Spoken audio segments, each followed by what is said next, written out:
Hello everybody, it's Bruce with Subreddit Blues, and this is r/IDontWorkHereLady. This first post comes from user Chefrijo Jones. A few years ago, I had the pleasure of spending 3 days in a delightful little beach town on the Pacific coast of Costa Rica called Samara. It was ostensibly a work trip, but truthfully I only worked about 4 hours per day and spent the rest of the time being a beach bum. When it was time to leave, I took a shared shuttle service, say that 3 times fast, we'll call Awesome Bus, back to my home base near the capital city of Costa Rica, San Jose.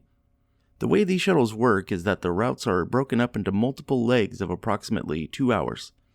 This means that my 4-hour trip was broken up into 2 legs, with a 30-minute stop in the middle. The stop location is usually a little touristy place with a restaurant and souvenir shop. At the stop, between legs, some people end up changing shuttles depending on their destination.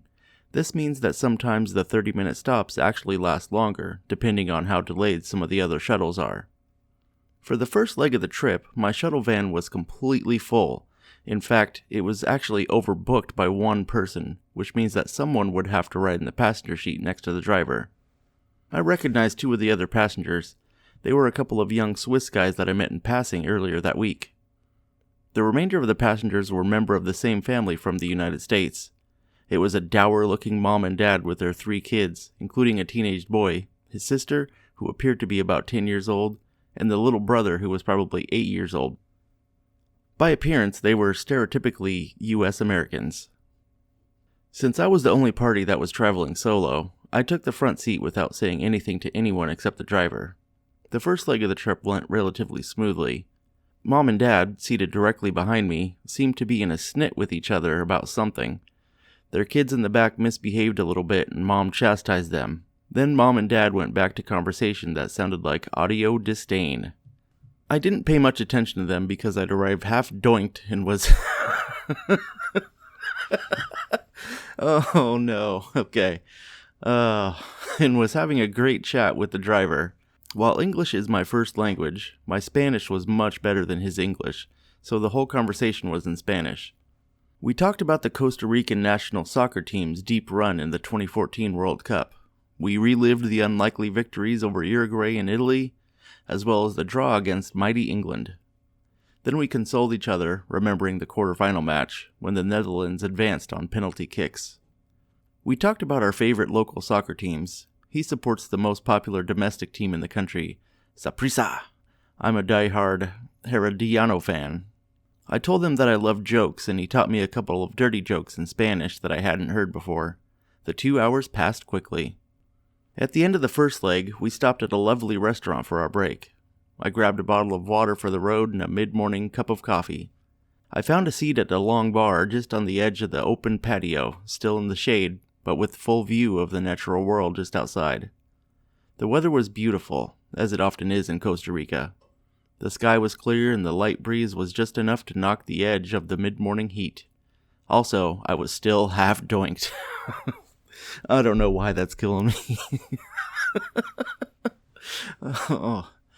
I got a second cup of coffee, and it was good coffee. Although Costa Rica is known for producing outstanding coffee, often what is sold domestically isn't always the best. My Costa Rican friends that are in the know tell me that almost all of the highest quality coffee is exported. However, since the restaurant was a regular Awesome Bus hub, with a steady stream of foreign tourists, they were serving an excellent cup of joe. As I got halfway into my second cup, I noticed some grumbling from the Gringo family. Mom seemed distraught that the next leg of our trip hadn't yet begun. Our 30-minute break had extended to 40 minutes. I didn't notice nor care. I was still half doinked. Mom marched over to the shuttle drivers and exclaimed, "This break was only supposed to be 30 minutes long. It's been 45 minutes. When are we leaving?" Our driver said, "We leave soon, I tell you," in his heavily accented English, and then went back to low-volume conversation with his coworkers. This didn't mollify her. She repeated the question at a higher volume. "We leave in 15 minutes, the driver said, with an increasingly uncomfortable look on his face. He glanced over at me as if to ask, "What the F is the problem with your countrywoman here?" I gave him the universal, "What are you gonna do?" shrug, turned around and went back to my coffee. As I lifted my cup to my lips, I felt her presence directly behind me. She tapped my shoulder. I turned to face her. She clapped her hands in my face and yelled, "Hey, do you speak English?" In other circumstances, I may have met her aggression with more aggression, but as I mentioned before, I was half doinked, drinking a great cup of coffee and in Costa Rica. I put a stupid smile on my face and shook my head in the negative. "Look, listen to me. I'll speak very slowly. You need to get the driver to get us back on the road." She was pantomiming the act of driving a car. I wanted to giggle. Instead, I answered again with a big contrived smile and a few ambiguous head nods, but no verbal response. "Dang it," she clicked with her tongue, in retreat. "You would think that at least one of them would speak English," she directed back to her husband. "We're spending thousands of dollars here, and you'd think they'd speak better English." Dad just nodded. He's not stupid. Mom went back to the dad and kids. I went back to my amazing coffee, sporting a bemused grin. Eventually our extended break ended, and we all headed back to the shuttle van. There wasn't much of a conversation on this leg of the trip. The air was tense. 2 hours later, we were returning to the city, and each group would be dropped off at their individual hotel or lodging. The Swiss dudes were first to depart. As we drove to the next drop-off location, I realized that I would be the last passenger off of this van. The plan formed in my head almost immediately. Despite the fact that I was still half doinked, my thinking was sharp, and I knew what to do. Our little van rambled down the narrow road, and I smiled.